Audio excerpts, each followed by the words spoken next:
15%, exatamente. Aumentou mais uma vez. Para quem apostava de que nós já estávamos no topo da taxa Selic, está muito enganado. O governo foi lá, aumentou mais uma vez 15% a taxa Selic. Mas agora, o que isso quer dizer? Por que ela aumentou e quais são as oportunidades que o aumento dessa taxa pode trazer para você, investidor? Bora lá conversar.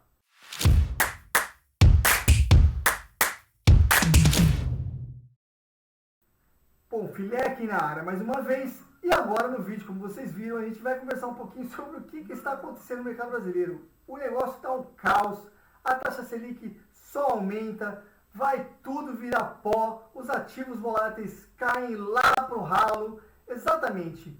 O que acontece nesse cenário que pode trazer boas oportunidades para você, investidor, que tem o seu capital em mão e quer fazer aportes pensando a longo prazo. Antes da gente entrar aqui, o que eu estou de olho, o que eu vou fazer com o meu capital, eu quero deixar muito claro, pessoal, que eu não sou um investidor, tá? Não dou dicas de investimento, então tome muito cuidado quando você for fazer o seu investimento, porque o mercado volátil traz risco, você pode perder todo o seu capital. Então não leve nada do que eu vou falar nesse vídeo como dica de investimento ou sugestão de investimento. Se você for investir o seu dinheiro, faça por sua conta e risco, faça a sua pesquisa antes. Eu só trago aqui um aprendizado e tentar compartilhar com você o que eu estou fazendo com a minha carteira, com o meu portfólio, beleza?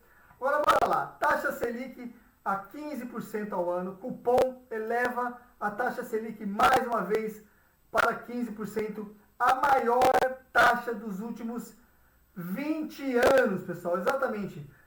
Você tem um cenário onde você tem a taxa Selic a maior dos últimos 20 anos, causa um impacto forte em ativos de risco. Por que a taxa Selic sobe? Qual que é o impacto nesses ativos de risco, então, filé?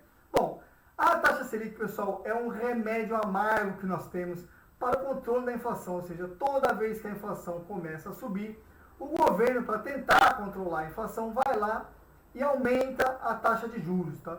Isso faz com que a inflação se mantenha ali ou tente se regularizar para tentar baixar ela um pouquinho. E a única ferramenta que nós temos, não é a única, mas uma das ferramentas que nós temos para o controle de inflação. O governo podia, sim, cortar os próprios gastos para diminuir a dívida pública, mas não é o que ele faz. Entra governo, sai governo, a gente vê sempre a mesma coisa. Então não vou entrar aqui em cenário político, se você é de direita ou de esquerda, pouco me interessa. O que a gente vai falar aqui é o que isso acarreta e quais são as oportunidades e riscos que nós temos que ficar de olho nesse momento no mercado, tá? Então toda vez que você tem a taxa de juros subindo, você tem ativos de risco caindo, ou seja, normalmente quando a taxa de juros sobe, o mercado volátil tende a sofrer uma desvalorização. Porque ninguém quer correr tanto risco com os juros lá no alto. Porque outros ativos acabam se tornando mais atrativos, como seguro, tesouro direto, como CDB, entre outros ativos que têm ali agora uma taxação, né, um rendimento bem alto e que vai trazer para você um bom rendimento sem você correr risco. Então você coloca lá um CDB da vida, fica aí 2 anos, 3 anos, vai te render 15% ao ano, é um bom rendimento e você não está correndo risco nenhum, você está investindo em algo seguro, você não vai perder dinheiro, não vai ver o seu capital se desvalorizando. Com esse cenário, ativos de risco se desvalorizam, porque as pessoas tendem a tirar dinheiro desse lugar e colocar o seu capital em ativos mais seguros. E é nesse momento de transição de dinheiro que os bons investidores fazem dinheiro. Já dizia o Warren Buffett, toda vez que todo mundo está com medo, tenha ganância quando todos estão com medo, tenha medo quando todos estão gananciosos. Uma das frases bem famosas aí de um dos maiores investidores de todos os tempos, o Warren Buffett, para quem não conhece, vai dar uma pesquisada que o cara é foda. Agora, se o Warren Buffett fala isso, quem é o filé para dizer o contrário? E nesse momento onde todo mundo está correndo dos ativos de risco, eu estou correndo na direção deles, exatamente. Todo mundo com medo, todo mundo tirando seu capital de ativos de risco e o filé indo para o lado oposto. Pô, filé, mas isso é muito arriscado. De fato é. Quando você está no mercado volátil, pessoal, uma hora ou outra você vai ter que correr risco se você quiser fazer dinheiro. Então tenha em mente que todo ativo que eu for falar aqui pode até sofrer mais valorização a curto prazo, tá? Mas que tende depois a se valorizar a longo prazo. Então o investimento que eu estou fazendo na minha carteira são investimentos olhando a longo prazo para me gerar dividendos e para eu viver de renda passiva, ou seja, eu estou de olho em um ativo que vai me trazer um capital todo mês e eu vou conseguir me aposentar em algum momento recebendo dinheiro desses ativos.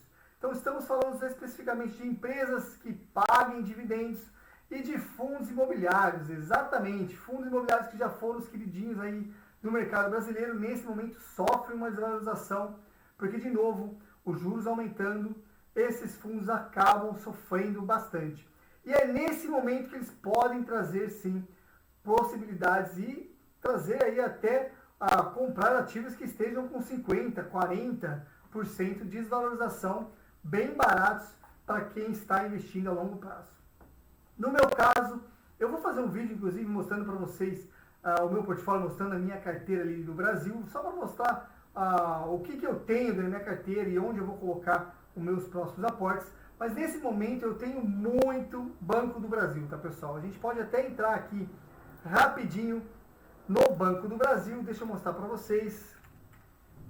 Banco do Brasil que ontem caiu mais um pouquinho, voltou ali para patamares que ele estava tentando fazer mais uma queda, tá? Operando aí na casa dos 21,35. Então, de novo, acho que não é uma recomendação de investimento, tá, pessoal?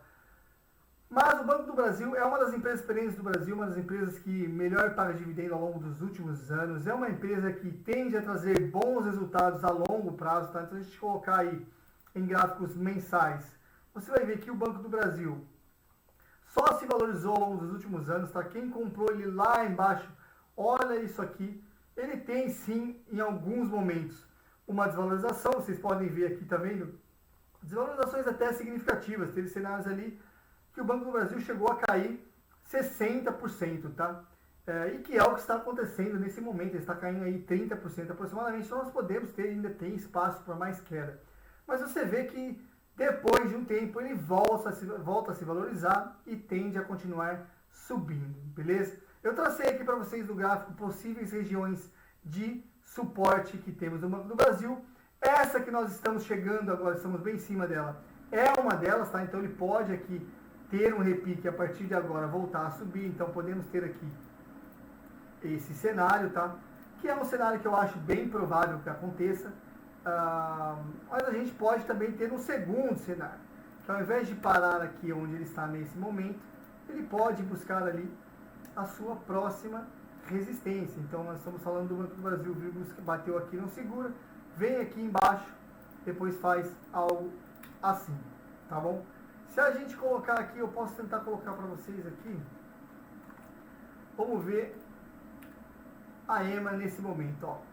Se nós olharmos para a EMA de 50 períodos, estamos em cima quase dela, da EMA de 50 períodos. Então, também é uma zona que a gente tem que ficar de olho como zonas possíveis de resistência. Normalmente, os ativos gostam de testar essas EMAs como EMA de resistência. Então, temos sim ainda espaço para o Banco do Brasil cair ali para 20, para R$19 por ação. Tá bom? Agora eu vou esperar ele bater na EMA. Não necessariamente ele pode bater lá ou pode não bater, pode a partir de agora repicar e já voltar a subir. Como eu não sou besta nem nada, e eu acho que nesse momento, não é uma dica, uma sugestão de investimento, mas eu acho que nesse momento o Banco do Brasil está sim trazendo oportunidades. Eu já comprei bastante, se ele voltar a cair, o que eu faço? Compro mais, já diria o Warren Buffett, todo mundo está com medo, eu estou ganancioso. Todo mundo está ganancioso, eu estou com medo. Se todo mundo está com medo do Banco do Brasil, meu amigo, é hora de comprar. Todo mundo está ganancioso com o Banco do Brasil, meu amigo, é hora de vender. Então estamos nesse cenário. O Banco do Brasil caindo bastante aí nos últimos dias, o que pode trazer oportunidades, que eu acho que é o que eu acho que está acontecendo, tá bom? Então está aí o queridinho do mercado brasileiro. Um dia hoje sofre e sofre bastante. Agora, tirando o Banco do Brasil, pessoal, tem também fundos imobiliários. Eu não tenho aqui. A gente pode, eu inclusive até devia ter feito isso antes com vocês. Tem um site, pessoal, para quem gosta aí de pegar informações importantes, tem um site que eu gosto bastante de usar, que é o Investidor 10, tá? Normalmente eu venho aqui para olhar fundos imobiliários e para ver preço e ativos aqui, e ter uma ideia se eles estão bons ou não. E o que eu faço, pessoal, é basicamente olhar aqui o PVP. O que esse PVP quer dizer, então, quando eu vou... É lógico, tem outras coisas que eu olho, eu faço uma pesquisa. Inclusive, pessoal, se você quiser saber quais os fundos imobiliários que eu vou investir nos próximos dias, semanas, se inscreve aí no canal, cara. Já deixa o like, se inscreve aí que eu vou fazer um vídeo só falando sobre os fundos imobiliários que eu vou comprar nos próximos dias. Eu venho aqui no Investidor 10 e ele traz aqui pra gente até algumas informações interessantes. Vocês podem olhar ali, colocar aqui todos os fundos imobiliários, aí você vai olhar por ranking, com maiores dividend yield, maiores valores patrimoniais. Você pode colocar aqui por segmentos, por tipo, se é de tijolo, se é de papel. Enfim, você tem aqui diversas opções para você escolher o seu fundo imobiliário e ter mais informações sobre ele. Eu já tenho alguns fundos imobiliários na minha carteira, tá? Tem o BTLG11 que eu gosto muito, tem o VGHF também, tem o, cara, já nem sei mais agora, XPML11 também tenho. E eu estou de olho em alguns fundos imobiliários aqui que podem estar em excelentes oportunidades. Então, vamos abrir aqui o BTCI11, vamos abrir isso aqui para a gente tentar entender, então, como é que eu olho para o fundo imobiliário antes de eu comprar.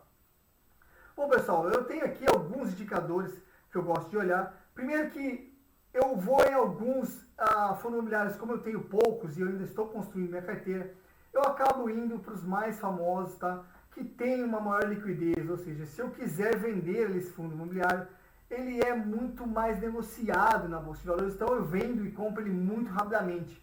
Por que isso? Porque eu tenho parte do meu capital investido com o dinheiro do meu pai. O meu pai também faz aportes comigo. Ele me pediu uma ajuda, então ele coloca ali o dinheiro na minha carteira e eu acabo comprando para ele. Mas se ele precisar desse dinheiro, eu preciso vender assim muito rápido. Então eu acabo comprando esses fundos imobiliários que tendem a se desvalorizar muito pouco, que são fundos imobiliários que estão na mão de empresas excelentes, com excelente histórico e tende ali fazer uma boa gestão do seu capital e do seu patrimônio, e que tem boa liquidez, que tem bastante gente negociando no mercado. Então pode ver aqui a liquidez diária 1,49 milhões, isso é bastante coisa. Então o BTCI 11 talvez seja um fundo aí que eu tenha interesse. Mas aí para comprar o fundo imobiliário, o que eu faço? Eu vou lá e vejo isso daqui especificamente, entre outras coisas que eu acabo olhando, tá? O tipo de fundo também é muito importante. Eu não quero ter fundo só de tijolo ou só de papel. Então eu acabo fazendo ali um pouquinho mesclado, coloco uma cesta, um híbrido, o outro eu pego de tijolo, o outro eu pego de papel, de shopping, enfim. E aí eu tenho diversidade dentro da minha carteira, que é muito importante. Mas o PVP ele também é muito importante, pessoal, que basicamente ele vai mostrar se esse fundo imobiliário está ou não em desconto em relação ao seu patrimônio. Isso aqui é feito através de um cálculo que é Benjamin Graham, acho que esse é o nome do cara, que inventou uma fórmula lá atrás que ele calculava se aquele ativo estava ou não desvalorizado. E basicamente aqui é uma conta em cima do patrimônio que tem aquele ativo, para ver se o quanto você está pagando por ele vale a pena ou não. Então, abaixo de 1, o que quer dizer isso aqui? Abaixo de 1 significa que ele está mais barato do que ele deveria valer, acima de 1 significa que ele está mais caro do que ele deveria valer. Então aqui em 90% significa que ele está com 10% de desconto em relação ao que ele deveria valer. Ele deveria valer aqui 1, ele está valendo 0,9. Então nós temos aí uma desvalorização de 10%, ou seja, se você comprar esse ativo, teoricamente você está comprando ele 10% mais barato. É claro, pessoal, isso aqui é só um indicador. Ele pode cair ainda mais, não significa que agora ele vai valorizar e ir lá bater 1. Ele pode cair, afinal de contas, com a taxa Selic subindo, os fundos imobiliários tendem a sofrer e desvalorizar mais. Isso aqui é só um indicador que eu levo em consideração quando eu vou fazer os meus aportes, porque a tendência é que ao longo dos anos ele volte a buscar 1. E se eu estou comprando ele abaixo de 1, a tendência é que esse ativo em algum momento se valorize na minha carteira e eu tome uma decisão de vender ou não ele lá na frente. E é por isso que eu falo para vocês, os investimentos que eu faço nesse momento são investimentos voltados a longo prazo, pessoal. São investimentos voltados à geração de dividendos que vão me trazer talvez um bom rendimento na valorização deles, mas vão me trazer principalmente pagamentos de bons dividendos. O GARI 11, que é um bem famoso aqui, tá vendo? Liquidez diária 4 milhões, ele está a 0,97, ou significa, ele está um pouquinho abaixo do que ele deveria valer nesse momento. Talvez também seja uma boa oportunidade. O GARI 11 é sim um dos fundos imobiliários mais famosos que nós temos aí no mercado brasileiro. BTLG 11 é um que eu gosto bastante, tenho na minha carteira, está a 96. Então você olha aqui, XPLG 11, 92, tá vendo? Tem alguns que estão mais baratinhos. É claro, pessoal, toda vez que você for investir em um que esteja muito barato, ele pode ser um risco maior, ou seja, você tem ali às vezes uma vacância muito alta, uma má gestão, algo do tipo, sofreu ali alguma perda, vendeu algum patrimônio, coisa do tipo. Ou seja, a vacância é quando você tem ali vários ativos desse fundo imobiliário, vários lugares, vagos, sem inquilinos, ou seja, não está gerando pagamento de dividendos para você nesse momento, não está gerando capital para essa empresa. Então pode ser que isso traga uma desvalorização. Então você tem aí o Investidor 10, vou deixar o link na descrição desse vídeo para você que quiser ir lá dar uma olhada. Tem aqui diversos, você entra lá, tá vendo? 79, 0,79. Por que isso aqui está a 79? Aí você pega aqui e vai pesquisar mais a fundo. Você pode pesquisar o Itaú Asset Seguro Fiagro. Fiagro que vem passando maus bocados aí ao longo desse ano. Inclusive, o Banco do Brasil caiu bastante por causa do agro brasileiro que tem dado calotes. Então, Fiagro, nesse momento, com uma desvalorização bem grande, pode ser sim uma oportunidade. Afinal de contas, também gera dividendos, também paga dividendos. E o agro vem sustentando o Brasil aí ao longo dos últimos anos, tá bom? Não é uma recomendação de investimento, porém, tá vendo aqui, ó, ele está a 79, que significa que ele está aí bem desvalorizado em relação ao que ele deveria valer nesse momento, tá bom? Rura 11, então, para quem gosta de ativos de risco, nesse caso, pode ser uma opção.